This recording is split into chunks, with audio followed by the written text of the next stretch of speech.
Whether they cut their teeth on the franchise or added it to an already impressive resume, what does the cast of Star Wars do after The Rise of Skywalker? We're here to find out. Here's where you'll be able to find the stars of the sequel trilogy after they leave that galaxy far, far away.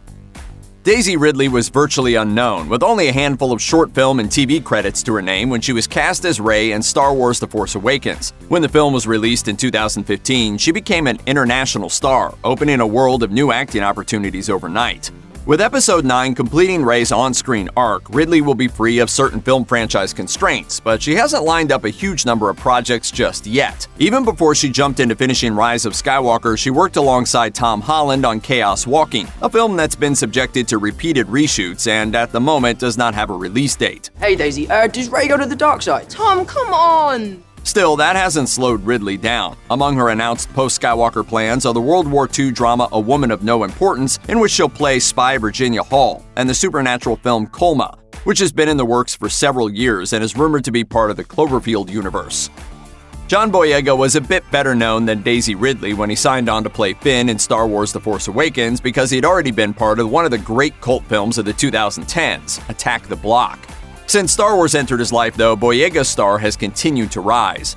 Like Ridley, Boyega hasn't lined up a great many projects following the conclusion of his Star Wars trilogy, but what he does have coming up sounds compelling. His next film will be Naked Singularity, in which he plays a public defender whose life begins to unravel and who, at his wit's end, decides to carry out a heist. He's also set to appear in the upcoming British miniseries Small Axe.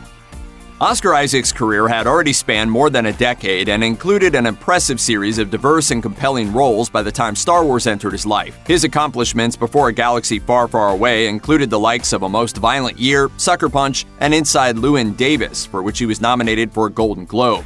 After The Rise of Skywalker, Isaac will continue to build on his already impressive resume with several projects, including another legendary sci-fi story. In 2020, Isaac will appear in director Denis Villeneuve's upcoming big-screen adaptation of Dune, adding another major franchise to his filmography. His other upcoming films include the drama Big Gold Brick and the thriller The Card Counter. Prior to Star Wars, Adam Driver was best known for his role as Adam on Lena Dunham's HBO series Girls. Somehow, that and his rising reputation as a dramatic actor on the indie scene were enough to secure him the role of the franchise's new primary villain, Kylo Ren. And I feel like he feels like he's in the right, so what is there to be redeemed from? The role brought Driver international stardom, but he has continued to interweave small dramatic roles with his franchise blockbusters, establishing himself as one of his generation's boldest actors. Driver's career since his Star Wars role began has already been quite exciting, and he's not slowing down anytime soon. His new Netflix drama Marriage Story was released shortly before The Rise of Skywalker, and his upcoming projects include the musical drama Annette and Ridley Scott's next historical epic, The Last Duel. Domhnall Gleeson's career included a major franchise well before Star Wars came along. As his reputation grew in the early 2010s, he earned a role in the Harry Potter film series as Bill Weasley. When Star Wars The Force Awakens needed a secondary villain in the form of First Order General Hux, director J.J. Abrams went with Gleeson, cementing his place in another iconic franchise. After Star Wars The Rise of Skywalker, he'll next be seen in Peter Rabbit 2 The Runaway, in which he reprises his dual roles as Jeremy Fisher and Thomas McGregor. He's also set to make a major play for the small screen with a new comedic thriller on HBO called Run. Star Wars The Force Awakens had to introduce a number of new characters to the world of A Galaxy Far, Far Away and make a worldwide audience fall in love with them. Star Wars The Last Jedi had to build on that new foundation, and to do that, writer-director Rian Johnson turned to Kelly Marie Tran. At the time, Tran was relatively unknown, with a resume consisting largely of small TV roles. As Resistance mechanic Rose Tico in The Last Jedi, she reached an international level of fame.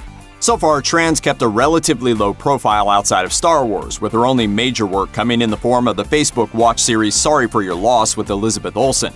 But that's set to change soon with a pair of high-profile voiceover roles. Because it feels like it was a big franchise, I'm like, oh, now I just want to do something totally different. That's and amazing. Weird. In the wake of The Rise of Skywalker, she's set to co-star in The Croods 2 as Dawn, and she'll also be joining Pixar's Monsters, Inc. franchise with a role in the upcoming Disney Plus series Monsters at Work. Mark Hamill could have stopped acting after Return of the Jedi, and he would have remained a legendary pop culture figure forever thanks to his portrayal of Luke Skywalker. Thankfully, he did not stop, and the result is a diverse career that's included many screen acting roles and perhaps even more voiceover roles. In 2015, Hamill was drafted to return to the Star Wars saga as Luke Skywalker, ushering in a new phase of his career that has only gained steam since. So what's next for Hamill? Well, he could conceivably never stop playing Luke Skywalker in various forms, but for the moment he's turning to a new animation project. Hamill has been cast as one of the voice actors in the upcoming series Invincible, an adult-oriented superhero series based on the Skybound Entertainment comic of the same name, written by Walking Dead co-creator Robert Kirkman. Check out one of our newest videos right here, plus even more Looper videos about Star Wars are coming soon. Subscribe to our YouTube channel and hit the bell so you don't miss a single one.